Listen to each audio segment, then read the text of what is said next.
పాత్రికేయ మిత్రులందరికీ హృదయపూర్వక నమస్కారం.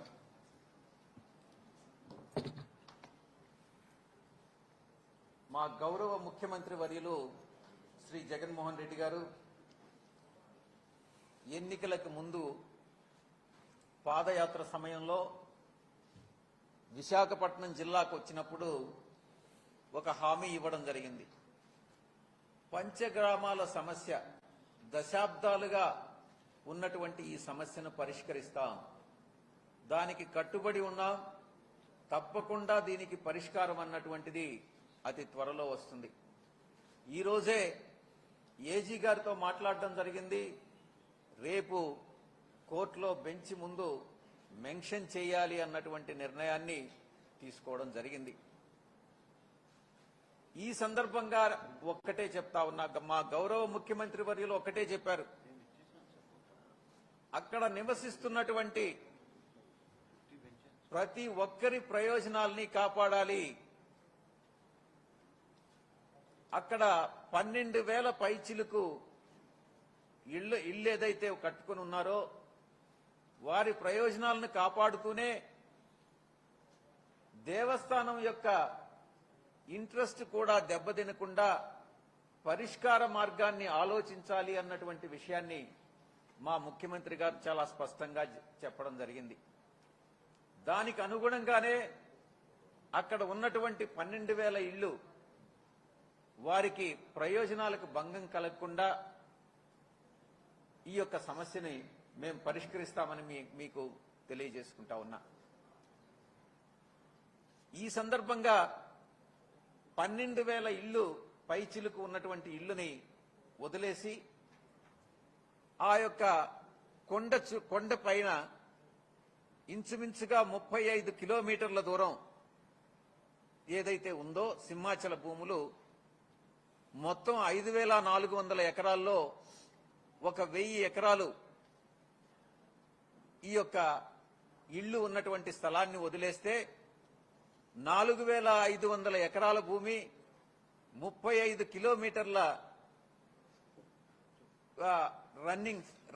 అంటే ఒక వాల్ ని కన్స్ట్రక్ట్ చేయాలి అన్నటువంటి నిర్ణయాన్ని గతంలో సింహాచల దేవస్థానం ట్రస్టు నిర్ణయం తీసుకోవడం జరిగింది. దానికి అనుగుణంగానే దీనికి అవసరమైనటువంటి నిధులు 1 సెంటు భూమి కూడా అమ్మకుండా, సింహాచల దేవస్థానానికి సంబంధించినటువంటి 1 సెంటు భూమి కూడా అమ్మకుండా బయట నుంచి అవసరమైనటువంటి నిధులని వివిధ కంపెనీల్ని అప్రోచ్ అయి సిఎస్ఆర్ ఫండ్స్ ద్వారా ఎంతైతే దేవస్థానం దగ్గర ఉన్నటువంటి ఫండ్స్ ని వినియోగించుకుంటూ మిగతా అంతా కూడా సిఎస్ఆర్ ఫండ్స్ ద్వారా వివిధ కంపెనీల్ని అభ్యర్థించి ఆ యొక్క దేవస్థానాన్ని యొక్క భూముల్ని ప్రొటెక్ట్ చేస్తామన్నటువంటి నిర్ణయాన్ని ట్రస్ట్ బోర్డు గతంలో తీసుకోవడం జరిగింది. దానికి సంబంధించి ఎగ్జిక్యూటివ్ ఆఫీసర్ సూర్యకళ గారు దాని మీద సర్వే చేయించడం జరిగింది. ఒక ఎస్టిమేట్స్ మిగతా కొంతవరకు కాంపౌండ్ వాల్ కట్టారు, మిగతా కాంపౌండ్ వాల్కి ఎంత అన్నటువంటిది ఎస్టిమేట్స్ వేయడం జరిగింది. దానికి ఎంత అవసరమైనా మిగతా ఒక 25 కోట్లు అవసరమైనా కూడా ఆ 25 కోట్లు సమకూర్చుకునేటటువంటి ప్రయత్నం జరుగుతూ ఉంది.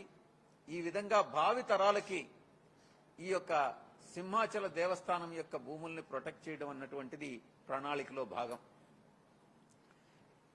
ఇక మానసాస్ ట్రస్ట్ విషయానికి వస్తే, మానసాస్ ట్రస్ట్ లో 14,000 పైచిలుకు ఎకరాలు ల్యాండ్ ఉంది. 14,000 పైచిలుకు ఎకరాలని ప్రొటెక్ట్ చేయడం అన్నటువంటిది ప్రభుత్వం యొక్క బాధ్యత.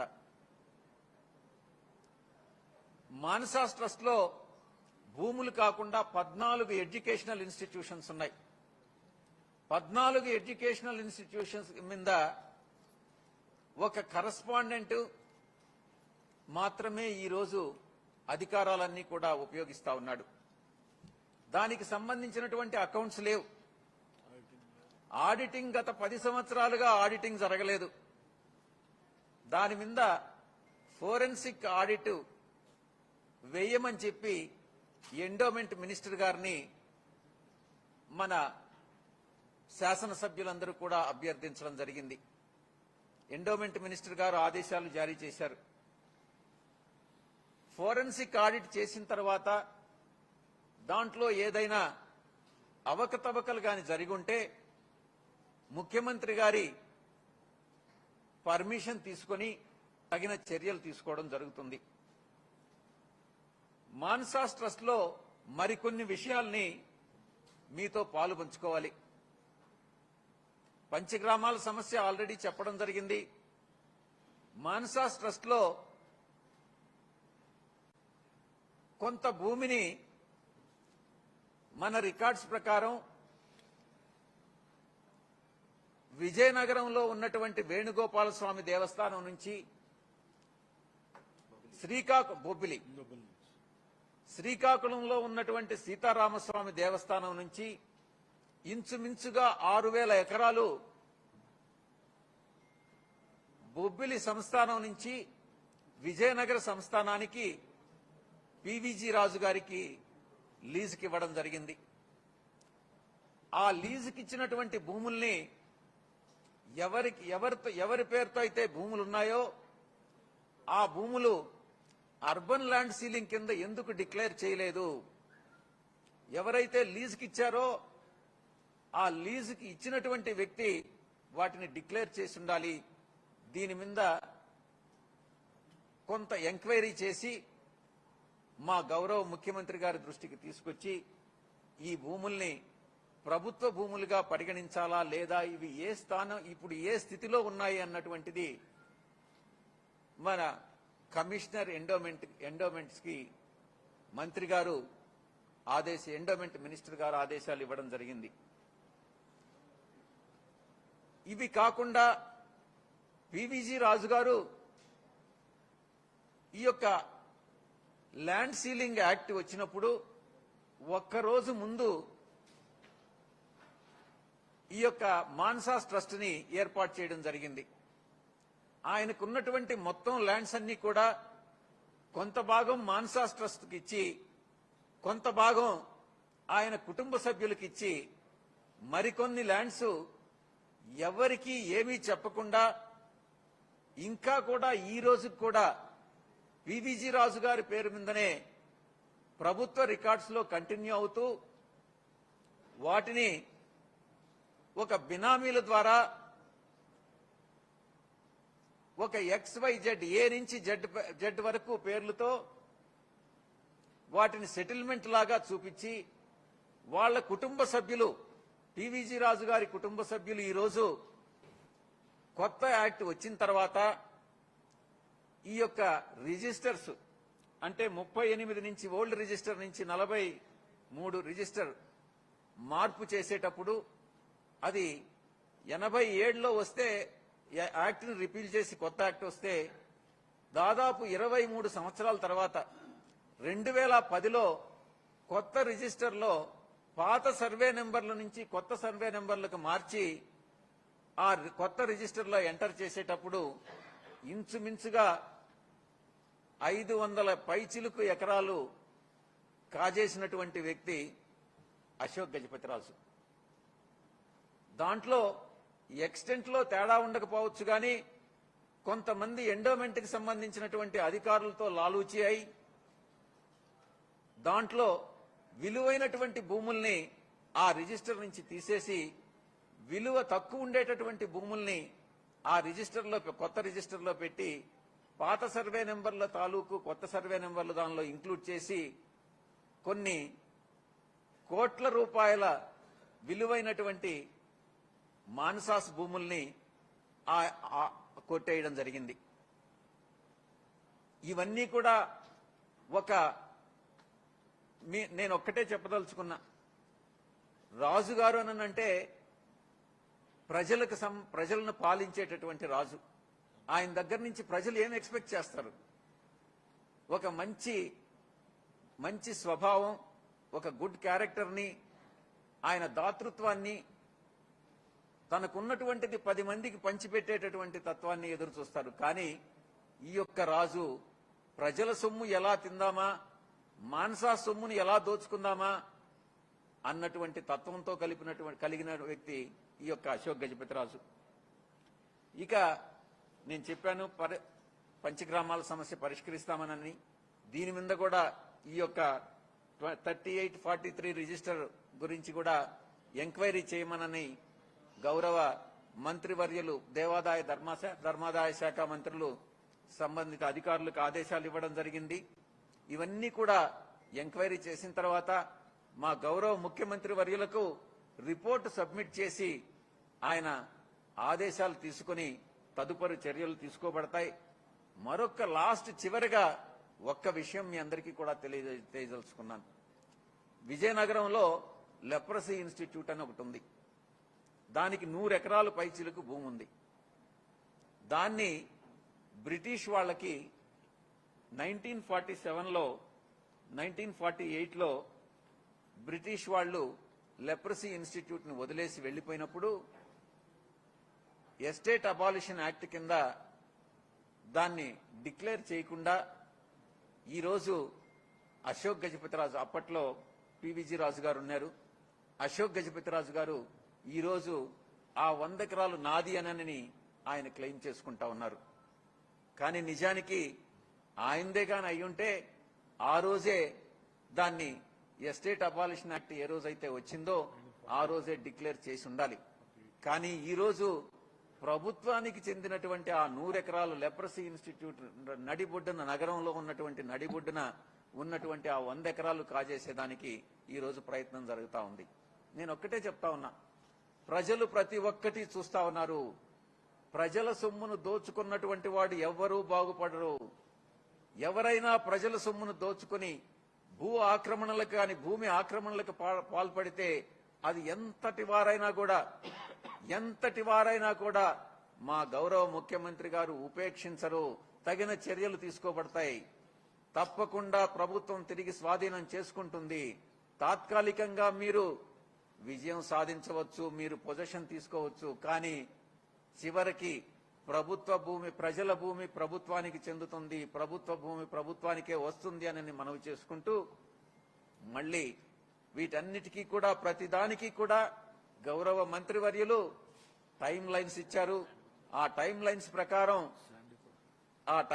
ప్రకారం రిపోర్ట్స్ అన్ని తీసుకుని తగినటువంటి చర్యల్ని తీసుకోవాల్సిందిగా ముఖ్యమంత్రి గారికి విజ్ఞప్తి చేసుకోవడం జరుగుతుంది. చివరిగా ఈస్ట్ గోదావరి జిల్లాలో మాన్సాస్ ట్రస్ట్ కి ఇంచుమించుగా 5,000 ఎకరాలు ఉంది. ఈ 5,000 ఎకరాల్లో ఈరోజు ఇల్లీగల్ గా శాండ్ మైనింగ్ జరుగుతూ ఉంది. శాండ్ మైనింగ్ ప్రైవేటు భూముల్లో ప్రభుత్వం అనుమతించట్లేదు. ఒకవేళ చేయాలి అని అనుకుంటే కలెక్టర్ గారు దాన్ని అనుమతించాలి, నోటిఫై చేయాలి. ఎటువంటి నోటిఫికేషన్ లేకుండా ఈరోజు ప్రైవేటుకి చెందినటువంటి మాన్సాస్ ట్రస్ట్ భూముల్లో శాండ్ ఇల్లీగల్ మైనింగ్ జరుగుతూ ఉంది. దానిపైన కూడా తగిన చర్యలు తీసుకుంటామని మీ అందరికీ విజ్ఞప్తి చేసుకుంటూ మీ దగ్గర సెలవు తీసుకుంటా ఉన్నాను. Thank you. నమస్తే. ఈ మధ్య సోషల్ మీడియాలో ఆంధ్రప్రదేశ్కు సంబంధించినటువంటి ఒక ప్రముఖ వ్యక్తిని పదే పదే చింపాంజీ ముఖం, కోతి ముఖం వేసి సోషల్ మీడియాలో ప్రచారం చేస్తుంటే అది చూసి కొంచెం బాధపడ్డా. ఎందుకంటే మనిషి కదా, మనిషిని ఒక ప్రముఖమైనటువంటి ఆంధ్రప్రదేశ్లో వ్యక్తి అతని ఈ విధంగా కోతితోని చింపాంజీతోని పోల్చడం కరెక్ట్ కాదేమని చెప్పేసి బాధపడ్డా. కానీ ఇవాళ మనిషి పత్రికా విలేకరుల సమావేశం చూసిన తర్వాత చాలా వరకు నిజమే అనిపిస్తుంది. కమ్మ సామాజిక వర్గం, అమరావతి, పోలవరం అయిపోయాయి. ఇప్పుడు రాజుల మీద పడ్డారన్నమాట. మొత్తం కమ్మ సామాజిక వర్గం మొత్తం కూడా ఆంధ్రప్రదేశ్ ని దోపిడీ చేసింది, దోచేసింది. మిగతా సామాజిక వర్గాల మొత్తాన్ని కూడా అణిచివేసింది. అమరావతిలో ఇన్సైడ్ ట్రేడింగ్ చేసింది. ఆ సామాజిక వర్గానికి సంబంధించిన వాళ్ళు కొన్ని వేల ఎకరాలు కొనేశారు. 5 లక్షల కోట్ల రూపాయలు చంద్రబాబు నాయుడు గారు అవినీతి చేశాడు. పోలవరంలో తండ్రి కొడుకులు దాన్ని ఏటీఎం లాగా వాడుకున్నారు. 1000 కోట్ల రూపాయలు దోచేశారు. మొత్తం అయిపోయింది. చేయాల్సిన విష ప్రచారం మొత్తం చేసేశారు. సామాజిక వర్గం మీద, అమరావతి రాజధాని మీద, పోలవరం ప్రాజెక్టు మీద ప్రజలెవ్వరు నమ్మట్ల. అధికారం వచ్చి 2 సంవత్సరాలు అయింది. 5 పైసల బిళ్ళ ఇంతవరకు బయటికి దీలా. ఇవాళ రాజుల సామాజిక వర్గమే పడ్డారు. రాజులకే రాజు, మకటం లేని మహారాజు, విజయనగర సామ్రాజ్య రాజులు, అశోక గజపతి రాజు. అసలు ఆ మాన్సాన్ ట్రస్ట్ ఎప్పుడు ఏర్పాటు చేశారు? ఆ ట్రస్ట్ కింద ఉన్నటువంటి 14,000 ఎకరాలు కావచ్చు, 14 ఇన్స్టిట్యూట్స్ కావచ్చు, 105 దేవాలయాలు కావచ్చు, అవి ఎప్పటి నుంచి ఉన్నాయి వాళ్ళ ఆధీనంలో, ఆ ట్రస్ట్ ఆధ్వర్యంలో? అవి ఎంత చక్కగా నడుస్తున్నాయి. ఇప్పుడొచ్చి మాన్సాన్ ట్రస్ట్ లో అశోక్ గజపతి రాజు అవినీతి చేస్తున్నాడు. అక్రమంగా ప్రభుత్వం నుంచి జీవోలు తీసుకొచ్చుకొని భూములు అమ్ముకుంటుండు. ఎండోమెంట్ అధికారులతో లాలూచీ పడుతుండు అశోక్ గజపతి రాజు. చీ సిగ్గనిపిట్ల విజయసాయిరెడ్డి గారు, సిగ్గనిపిట్లేదండి విజయసాయిరెడ్డి గారు. సూర్యుడి మీద ఉమ్మేస్తే అది మన ముఖం మీదనే పడుతుందని ఇంగిత జ్ఞానం కూడా లేకుండా ఇవాళ మీరు పత్రికా విలేకరుల సమావేశంలో అశోక గజపతి రాజు గురించి మాట్లాడుతున్నారంటే నిజంగా బహుశా ఇవాళ మీ పత్రికా విలేకరుల సమావేశంలో మీ ముఖం చూస్తుంటే రాత్రి బాగానే జగన్మోహన్ రెడ్డి గారు తలంటి పోసినట్టుంది. తిట్టాడో లేకపోతే ఇంకేమైనా చేశాడో, మొత్తానికి ముఖంలో కళ లేదు, ఆవేశం లేదు, ఏదో నిర్లిప్తంగా తప్పదన్నట్టుగా సమావేశం పెట్టి బురద జల్లారు. ఆ జిల్లాకి సంబంధించినటువంటి మంత్రి, మీ మంత్రివర్గంలో అత్యంత సీనియర్ మంత్రి బొత్స సత్యనారాయణ గారు లేకుండా ఎవరో ఇద్దరు పనికిరాని మంత్రులను పక్కన పెట్టుకుని అశోక్ గజపతి రాజు మీద ఆరోపణల సిగ్గనిపెట్టలేదా? 10 సంవత్సరాల నుంచి మాన్సాన్ ట్రస్ట్ లో ఆడిట్ జరగట్లేదు. ఈ 10 సంవత్సరాల్లో 3 సంవత్సరాలు అంతకుముందు కాంగ్రెస్ పార్టీ అధికారంలో ఉంది. మీరొచ్చి ఇప్పుడు 2 సంవత్సరాలు అవుతుంది. ఏం చేశారు? సంవత్సరం క్రితం ఎక్కడో కేరళలో పబ్బుల్లో క్లబ్బుల్లో తిరుగుతున్నటువంటి సంచయితని తీసుకొచ్చేసి ఏకపక్షంగా అశోక్ గజపతి రాజు గారిని చైర్మన్ గా తీసేసి ఆమెను పెట్టారు. ఈ సంవత్సరం కాలంగా ఎవ్వరు ఏ ఒక్కళ్ళు మాట్లాడలేదు, మీ ప్రభుత్వం మాట్లాడలేదు, మీ గౌరవనీయులైనటువంటి దేవాదాయ శాఖ మంత్రి గారు మాట్లాడలేదు. ఇవాళ కోర్టు తీర్పిచ్చి మీరు చేసింది తప్పు అని చెప్పేసని మళ్లీ సంచేతిని తీసేసి అశోక్ గజపతి రాజు గారికి ఆ మాన్సాన్ ట్రస్ట్ చైర్మన్ బాధ్యతలు అప్పచెప్పిన తర్వాత ఏం చేయాలో అర్థం కాక బురద జల్లే ప్రయత్నాలు చేస్తున్నారంటే మిమ్మల్ని ఏమనాలో అర్థం కావట్లా. చివరికి ప్రభుత్వం విచారణ చేసి ఆ భూములు గనక ప్రభుత్వ భూములని పరిగణిస్తే అని చెప్పేసి వాళ్ళు మాట్లాడారు. మీరు అంటే ఒకవేళ మీరు ప్రభుత్వ భూములుగా పరిగణించి గుజరాత్ వాళ్ళకి, అదానికి, అంబానీలకి దారాదత్తం చేస్తారా? మాన్సాన్ ట్రస్ట్ భూములన్నీ కూడా ప్రభుత్వ భూములుగా పరిగణించి అదానీలకి, అంబానీలకి దోచిపెట్టండి. ఇప్పటికే దోచిపెడుతున్నారు కదా. విశాఖ ఉక్కు ఫ్యాక్టరీ, బందర్ పోర్టు అన్ని మొత్తం దోచిపెడుతున్నారు కదా. చివరికి ఈ ట్రస్ట్ భూములు కూడా దోచిపెట్టండి. విజయనగరం జిల్లాలో మీ వైఎస్ఆర్ పార్టీకి సంబంధించిన ఏ ఒక్క కార్యకర్తతోనైనా అశోక గజపతి రాజు కుటుంబం తప్పు చేసింది ఒక్కళ్ళతో ఒక కార్యకర్తను అనిపించండి. మా నాయకుడు, మా అధినాయకుడు, మీ అధినాయకుడు తాత బ్రిటిష్ ముష్కరులకి బీఫ్ సప్లై చేసి కుటుంబాన్ని పోషించుకుంటున్న రోజుల్లోనే అశోక్ గజపతి రాజు గారి తండ్రి తాతలు నెహ్రూ గారు, ఇందిరాగాంధీ గారు వీళ్ల ముందు తలలోంచి నమస్కారాలు చేశారు. ఇప్పటికీ సోషల్ మీడియాలో ఆ ఫోటోలు ఇదవుతున్నాయి, చూసుకోండి ఒక్కసారి. విజయసాయిరెడ్డి గారు సూట్ కేసు కంపెనీలు పెట్టారు, అనేక రకాల అక్రమాలు చేశారు, 16 నెలలు చెప్పకూడి తినొచ్చారు జైల్లో. మళ్లీ జైలుకు పోవటానికి సిద్ధమే, ఏ క్షణానైనా బెయిల్ రద్దవుతుంది. అన్ని విషయాలు తెలుసు.